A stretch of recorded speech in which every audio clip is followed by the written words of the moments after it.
Hi guys, this is Samantha K here from the Samantha K Experience. I'm here to tell you guys that it's free and easy to start your own podcast. Don't know where to start? Well, here's how. If you haven't heard about Anchor, it's the easiest way to make a podcast. Let me explain. Number one, it's free. There are creation tools that allow you to record and edit your podcast right from your phone or your home computer.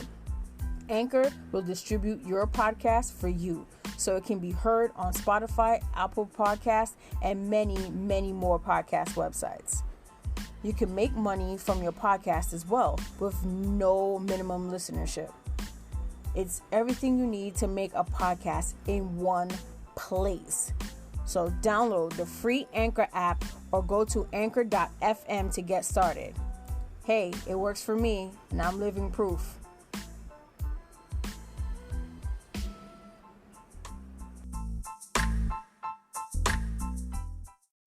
Yo, poppin', popcast. Love it. Thank you, sis. Moonstruck, love it. You are amazing. So all I can do is pray for greatness for you. Thank you so much for the opportunity. You rock.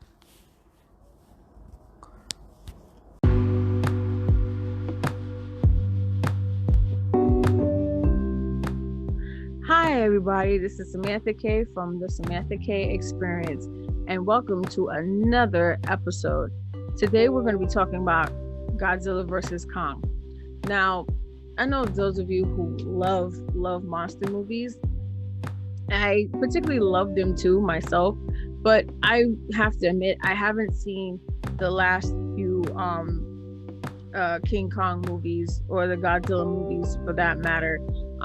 Just because I was just kind of like never really thought they were interesting. You know, how can a big lizard not, be interesting while it's destroying something, a whole city or, almost half the world. But yeah, I just wasn't really into the whole last few monster movies, so to speak. I did have my eyes set on watching Skull Island, but I unfortunately haven't watched it yet. Just haven't had the time, and every time there was time available, I was just kind of like, you know what, let me just go watch something else. So I have to like mentally prepare myself for watching these shows, which is so weird. But anyway, so I watched Godzilla vs. Kong a few nights ago. I was one of those people that, bought into the HBO Max thing, and I I added another subscription to my my debit card. Fantastic, right? So long story short, so I watched it the other night with my boyfriend, and I gotta say, I actually did enjoy the movie. I mean, there were a few things that I had some issues with, but that's, understandable with a lot of movies nowadays. I thought the special effects were pretty good. I know that a lot of issues in the past was how Godzilla looked, or even maybe I guess how Kong might have looked. But I think I might have heard back in the day, people used to make a lot of jokes about how cheesy Godzilla had looked, especially in the more recent movies. I think the one that starred Bryan Cranston, if I'm not mistaken, or the one that starred Matthew Broderick. I think that was the 98 version of Godzilla that I guess a lot of people don't like. It wasn't really all that popular, but Godzilla vs. Kong was pretty good in my opinion. I think the only few things that I had an issue with, well, first of all, I'm gonna tell you what I liked about it. Like I said, I liked the special effects. The special effects were pretty good. I think the way how Godzilla looked, he looked more, to me, I guess, more realistic as special effects go these days. I loved how Kong looked. Like Kong really looked really genuine. Um, Even down to his mannerisms, and even like there was one scene where he was like in water and like it was raining, it was pouring. They were out to sea, and they were transporting him to, across the ocean. Which I was like, wow, how did they tranquilize this big, this big ape? And they the water just looked so natural when he got wet, and then it was just like, wow, this looks really good for what it is. So I like the fact that his facial expressions looked real. He didn't look completely overproduced like some special effects tend to do. That it looks not genuine at all. But yeah, Kong looked really good, and so did Godzilla. Like Godzilla looked really awesome. I mean, there was a few moments where Godzilla's like facial expressions really were like, he had like that whole bitch please kind of look, but it was fine, for what it was. I really think that, like, in terms of the fighting amongst the two of them was really good. Like they really like threw down and destroyed like majority of Hong Kong in the process, which I still don't understand how any building survived, those two fighting, but I digress. I think it was a really good movie. I think if you go into with the idea of the relationship between Kong and the little girl, I think her name was Jai, or Gia. I think it's Jai. I don't quote me. I think it's Jai. Their relationship is that she could understand him and he could understand her through sign language, and apparently up to this point she was the only one that could communicate with him, because I don't know how or why, but she was from this village, and I think the village had gotten destroyed according to what the movie said. I don't know. I don't know if it had anything to do with the previous movie, which I think it might have been Skull Island. I don't know, but I feel that their relationship was pretty genuine, because here's this little girl and she's trying to communicate with this being, that that can obliterate practically anybody, and it's just that their communication with each other was so sweet. And the fact that you sense, like, she could sense his pain and he could sense like her pain, and they could communicate with each other. So they went away from the typical trope of the blonde girl in distress and Kong on the Empire State Building and swatting away like the planes and stuff. So it was good to see that there's a breath of fresh air in terms of the old style of thinking. So now you have this little relationship between this little girl who can communicate through sign language because she's deaf, and she can hear and sense and feel his emotions, and he can communicate with her back as well. So that was really good relationship between her and Kong. What I don't like is, okay, so there were 3 characters in this movie that I honestly don't really understand what was their purpose. They had this conspiracy theorist guy who worked for the company Apex. He was an engineer, I believe, and he had his own podcast, and he did like this whole conspiracy thing. And I don't want to like give away too much of the movie for those of you who haven't seen it yet, but I find it kind of weird that this guy takes on these 2 kids who seemingly just find him like so easily. Like they just went to a store and said, hey, does this guy shop here? He usually shops for like a lot of bleach, and he washes himself with bleach. I'm like, what? Like, no one should be that easy to find. And then the guy from the store the clerk tells them, oh yeah, he comes in here all the time, after they give him like $10 or something. if they promise to buy like a goldfish. And I'm just like, what?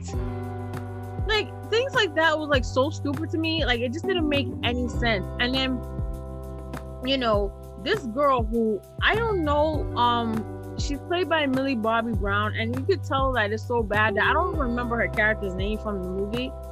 I think she's kind of like, I don't want to say she's insignificant, but it's like she might as well have not have been in the movie. I mean, she was pretty much on Team Godzilla side, because she was like, well, I don't understand. He was leaving everybody alone. Why all of a sudden now he comes up to the surface and he starts to obliterate stuff because something is agitating Godzilla. And Godzilla was on this thing from the previous movies that he was like, yo, I'm gonna chill in the water, leave me alone, let me just exist, and all is good.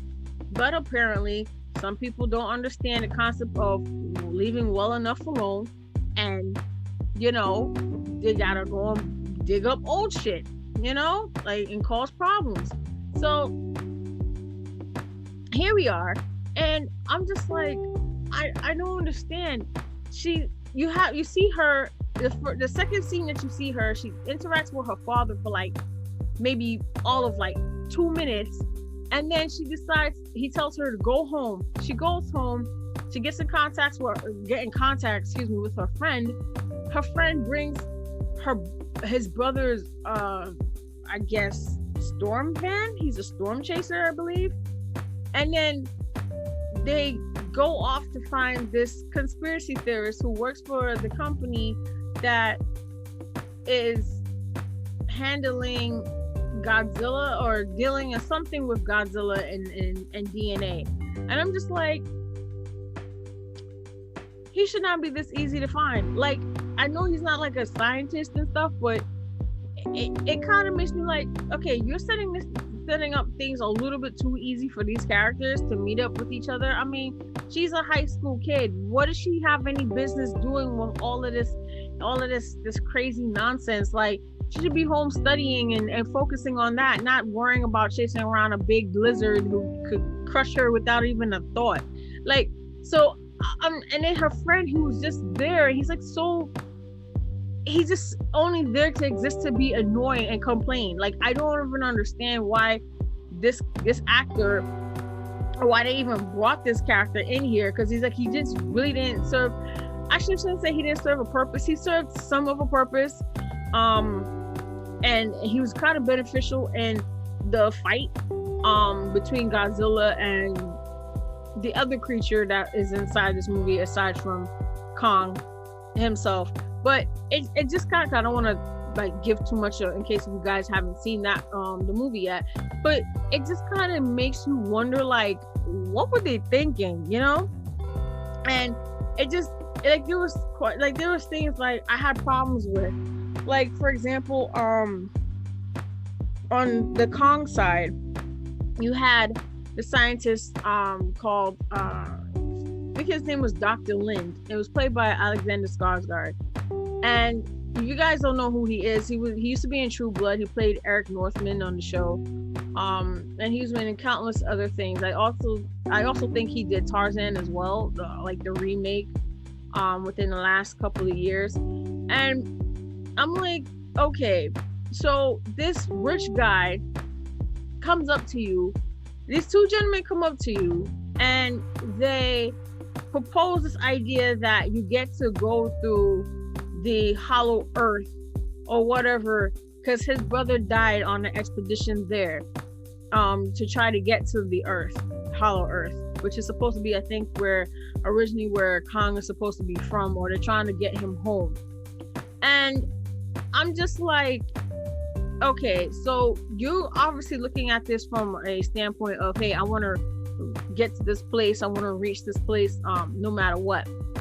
And I get it and I understand it wholeheartly. But then I'm like, when they finally get there, and the guy, I think his name was Walter Simmons, who was head of the whole Apex thing, the whole Apex lab. I'm like, why didn't you just like, I don't know. It just feels like, I feel like Alexander's character should have been asking more questions in terms of, hey, this rich guy's gonna give me funding to go to this place and give me people that I'm gonna need. And then once they finally get there, after they transported Kong through the Antarctica, which I don't understand why we were even there, but I digress on that. I was just like, okay, well, why didn't they just ask questions? Like, I feel like, why are you guys here? What else are you looking for? It's not just about transporting him home. What are you doing? Like, what is your end game in all of this? What are you guys getting out of it? It was like questions that people should have been asking, they didn't ask.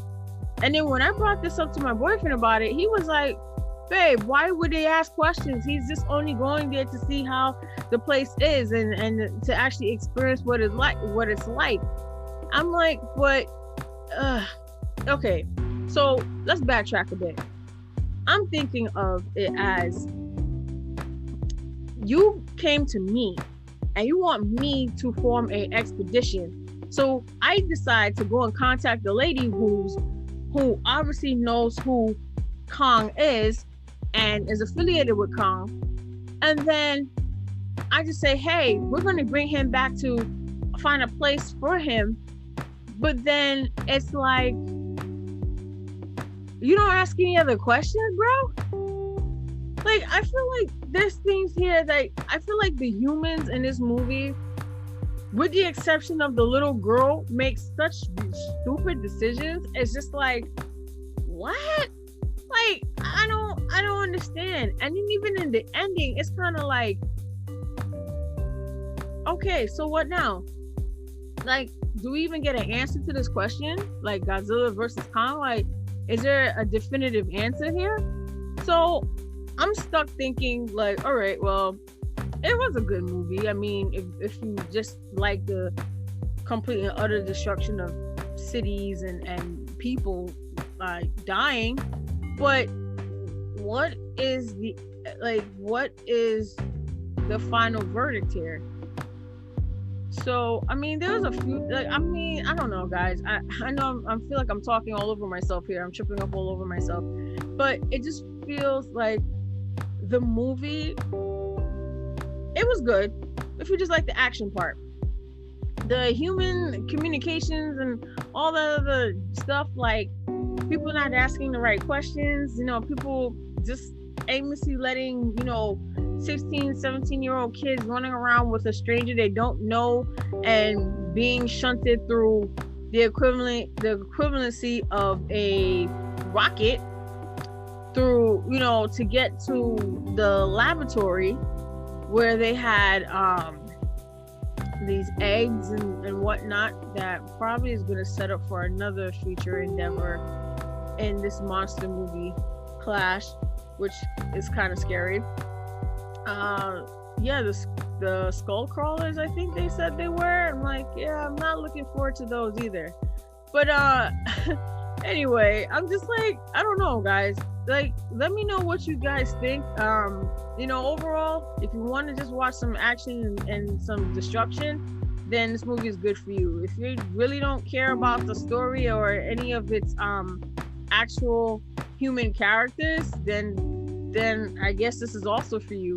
Like, I think it was good for if you want to fight, but as of like actual dialogue and things of not logically making any sense in terms of why are we doing this and what's the end game here, then yeah, it kind of falls short. Like, I get it that it's supposed to be like let's see who's better, like who's the better badass, but if it was up to me, I think I would have just given this movie about a 7. And that's just giving it for the great special effect. Well, the good special effects. I don't know if any movie has great special effects, but I would give a 7 because of the special effects and the fight between Godzilla and Kong. Like, Kong was like beasting, but Godzilla had him. But I'm not gonna tell you who wins or who loses or anything like that. You guys will have to see the movie for yourself. But in any case, This is Samantha, and this has been the Samantha K Experience. See you guys in the next episode where we cover Zack Snyder's Justice League. Peace.